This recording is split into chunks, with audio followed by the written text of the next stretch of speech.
Claim के time सबसे बड़ी प्रॉब्लम जो आती है वो यही होती है कि आपका लास्ट ईयर क्लेम था या नहीं था। वो प्रीवियस इंश्योरेंस कंपनी से चेक करवाते हैं।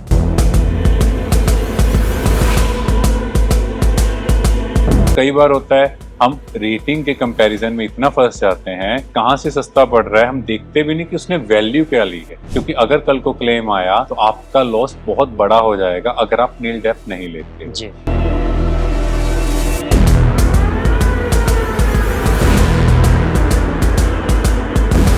अगर आपके पास एसयूवी व्हीकल है so that will be your choice कि आपको इंजन कवर लेना है, बिकॉज पानी वाटर की वजह से आपकी गाड़ी का इंजन सीज हो सकता है जी। तो आपको वो ध्यान रखना है। बट अगर आपकी गाड़ी सीडान क्लास है तो आपको वो लेना चाहिए। हेलो फ्रेंड्स, मैं मयंक, फिर से आप सभी का स्वागत है माइंड अनलॉक्ड के नए एपिसोड में। आज हमारे साथ हैं बीके डॉक्टर हिमांशु।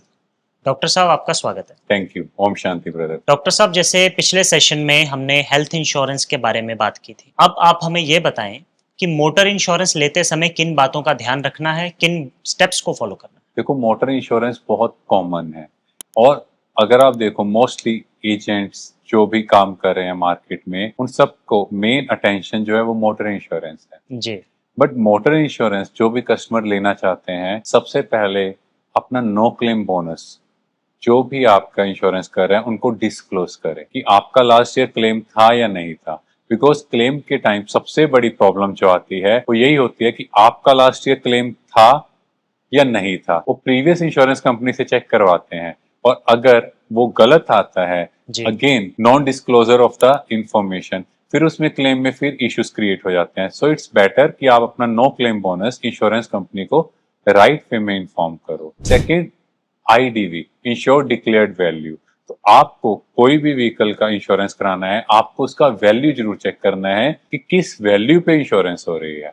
बिकॉज कई बार होता है हम रेटिंग के कंपैरिजन में इतना फंस जाते हैं, कहाँ से सस्ता पड़ रहा है हम देखते भी नहीं कि उसने वैल्यू क्या ली है। तो आपको अपने व्हीकल की वैल्यू वो बहुत इंपॉर्टेंट है चेक करना, क्योंकि आजकल तो कुछ सॉफ्टवेयर भी डेवलप हो चुके हैं इंश्योरेंस कंपनीज के जिसमें ऑटोमेटिक सिस्टम उठाता है, बट स्टिल आपको जरूर चेक करना है कि क्या वैल्यू आपके व्हीकल की राइट होनी चाहिए। Third, death cap policy. आपको ये चेक करना है कि जो भी आप पॉलिसी ले रहे हो वो नील डेथ है, उसका मतलब है कोई भी लॉस आएगा सिर्फ आपको एक्सेस क्लोज देना है जो आपके व्हीकल के सीसी के हिसाब से 1000 और 2000, वो आपको जरूर चेक करना है कि आप वो पॉलिसी ले रहे हो, क्योंकि अगर कल को क्लेम आया तो आपका लॉस बहुत बड़ा हो जाएगा अगर आप नील डेथ नहीं लेते हो जी।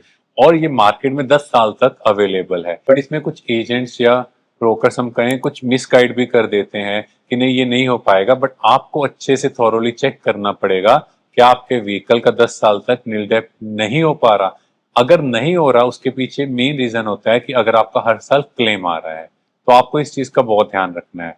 नेक्स्ट स्टेप, आपको ये देखना है कि आपकी जो गाड़ी है उसका ग्राउंड क्लियरेंस क्या है। अगर आपके पास एसयूवी व्हीकल है so that will be your choice कि आपको इंजन कवर लेना है, बिकॉज पानी वाटर की वजह से आपकी गाड़ी का इंजन सीज हो सकता है जी। तो आपको वो ध्यान रखना है। बट अगर आपकी गाड़ी सीडान क्लास है तो आपको वो लेना चाहिए, बिकॉज हम देखते हैं कि जैसे कई जगह पानी कम्युलेट हो गया, आपको गाड़ी वहां से निकालनी पड़ी और वो आपके इंजन में चली गई, तो वो नील डेप्थ में भी कवर नहीं होगी अनटिल अनलेस आपने इंजन कवर नहीं लिया। And last and the most important thing, जब भी कोई गाड़ी चोरी होती है तो आपको इंश्योरेंस कंपनी को गाड़ी की दोनों ओरिजिनल कीज सबमिट करनी होती हैं। ये बहुत इंपॉर्टेंट स्टेप है। अगर आप ये नहीं कर पाते तो इंश्योरेंस कंपनी आपका क्लेम थेफ्ट में सेटल नहीं कर पाएगी, क्योंकि इसके पीछे भी एक रीजन है। मान लो आपका ड्राइवर आपकी गाड़ी लेकर चला गया, मतलब आपने अपनी कॉन्शियसनेस से उसको गाड़ी दी और आपने उसको एक तरह से खुद अपनी गाड़ी की कीज दी है। और इसी तरह अगर हम लोग देखें तो हम लोग कई बार होटल्स, मॉल्स या फिर कोई मैरिज फंक्शन में जाते हैं तो वहां वैले पार्किंग का ऑप्शन होता है और हम उनको अपनी कीज सबमिट कर देते हैं। और अगर वो गाड़ी वहां से चोरी हुई, आपको क्लेम नहीं मिल पाएगा, बिकॉज आपके पास एक ही की अवेलेबल है, क्योंकि आपने अपनी कॉन्शियसनेस से उनको कीज दी। तो ये आपकी ड्यूटी है अपनी प्रॉपर्टी की टेक केयर करना।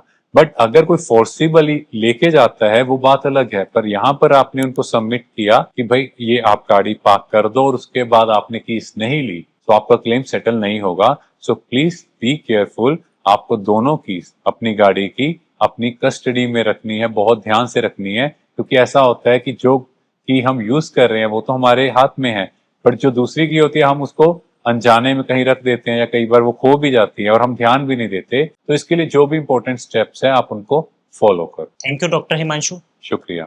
दोस्तों, जो डॉक्टर साहब ने हमें स्टेप्स बताए हैं, ये सभी स्टेप्स बहुत इंपॉर्टेंट हैं और हमारी डे टू डे लाइफ के साथ लिंक्ड हैं। तो मिलते हैं नेक्स्ट एपिसोड में।